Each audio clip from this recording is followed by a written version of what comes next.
un dentiste pour avoir travaillé un week-end un peu au noir et avoir par la suite abrité les fruits de son labeur au Luxembourg, il se peut que nous ne donnions pas tout. S'il a trafiqué en êtres humains, vous aurez tout avant même que vous ne le demandiez. Le Luxembourg a accepté en 2015 l'échange automatique de données, mais repousse un petit peu de sommet en sommet la directive épargne. Ça pourrait intervenir en mars. Il y a beaucoup d'enjeux. Ça va toucher les épargnants, mais ça risque aussi de toucher les hedge funds, les fonds d'investissement. Ça nous inquiète. Une législation qui peut très bien convenir à une île du Danemark ou à la ville de Florence ne convient pas nécessairement à nous parce que nous sommes en concurrence non pas avec ceux-là, mais avec la Suisse ou avec les dépendances de la couronne britannique qui, elles, sagement, ne font pas partie de l'Union, tout en servant d'apporteurs de fonds à la Cité de Londres qui nous fustige alors à son tour pour ne pas être assez transparent. Vous savez, il y a quand même des limites à nuire à la compétitivité d'un partenaire européen. Nous avons toujours simplement dit, faites faire la même chose à tous ceux qui sont nos concurrents.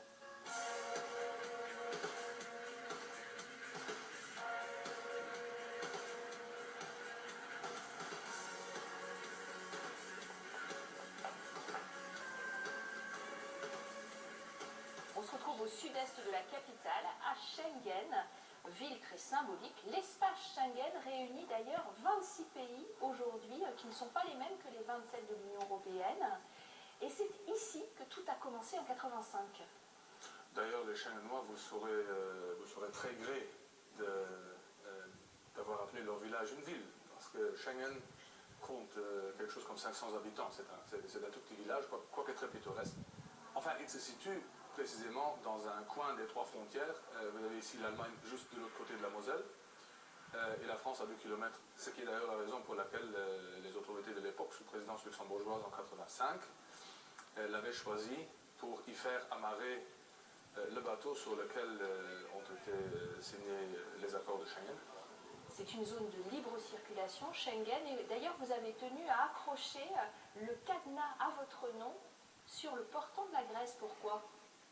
J'aurais aimé en fait l'accrocher plus près de la Roumanie ou de la Bulgarie s'ils y étaient déjà, mais ils ne sont pas encore, en raison des blocages tout à fait déraisonnables qui continuent d'être pratiqués à l'encontre de ces deux pays par certains autres pour les faire rentrer dans l'espace Schengen.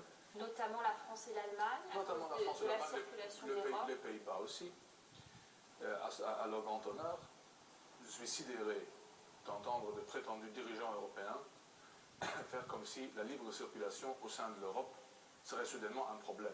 Il y a des centaines de millions de gens à l'est de ce continent qui ont rêvé pendant des décennies pouvoir finalement franchir des frontières, s'établir ailleurs s'ils le choisissent.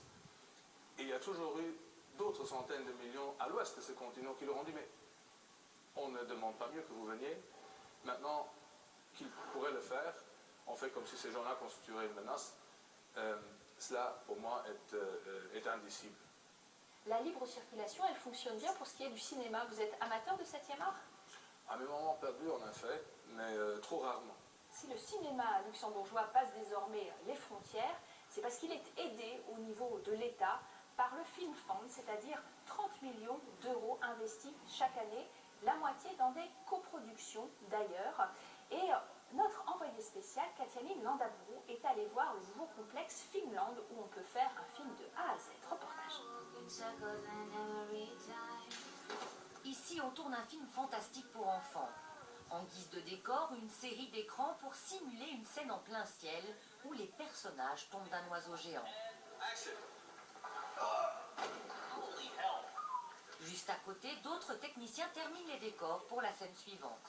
Il y a environ 600 kg de beurre de cacahuète qui va être installé. Donc le comédien va tomber à l'intérieur. Et donc ça, c'est un accessoire de plateau qui va servir pour le tournage. Du tournage à la post-production, toute la chaîne de fabrication d'un film est présente ici. Ouvert il y a tout juste un an, Filmland a donné au Luxembourg un petit air d'Hollywood. Aujourd'hui, on est au niveau international. Peu importe qui peut venir ici, et il va s'installer et il sera dans un contexte vraiment professionnel. Achever la professionnalisation du secteur, tel était le but recherché par les 6 producteurs luxembourgeois fondateurs de Filmland. Parmi eux, Claude Varengo, il a suivi ce processus entamé en 1989 sous l'impulsion des pouvoirs publics. Pour vous dire voilà, à quel point on est allé vite, entre guillemets, entre 89 et aujourd'hui, d'à peu près 0 à 40 ou 50 réalisateurs et 600 à 700 techniciens qui travaillent régulièrement. Des studios dernier cri, des professionnels qualifiés, autant d'atouts qui attirent les productions étrangères, notamment les françaises. Samsa Film a ainsi coproduit plusieurs films en tête d'affiche, comme Les âmes de papier, en partie tournés au Luxembourg. Souvent, les coproducteurs étrangers ou de plus grands pays que Luxembourg avaient besoin d'un troisième partenaire. C'est comme ça que ça a commencé. Donc nous, dans notre catalogue de long métrage, on n'est pas loin de 80 aujourd'hui, il y a 80 coproductions. Mais ce qui attire aussi les étrangers, ce sont les aides financières proposées par l'État.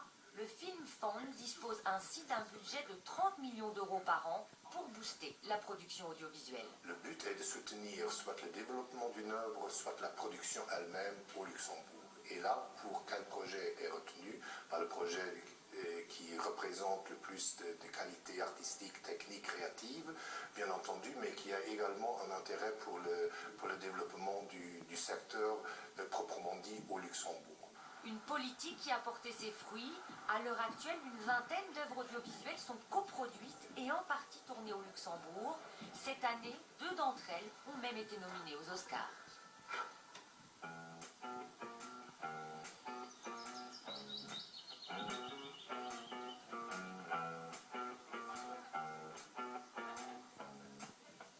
Alors, puisqu'on est au chapitre culturel, nos téléspectateurs ne savent peut-être pas que Schengen est aussi une grande région viticole.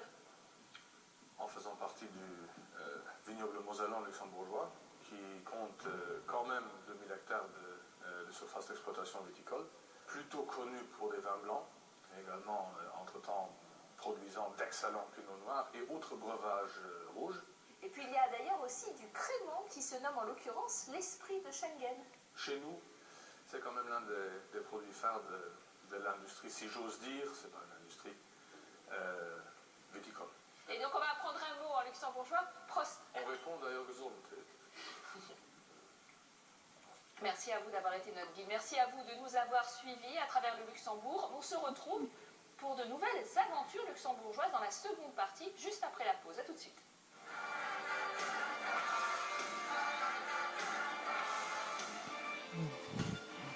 Mm.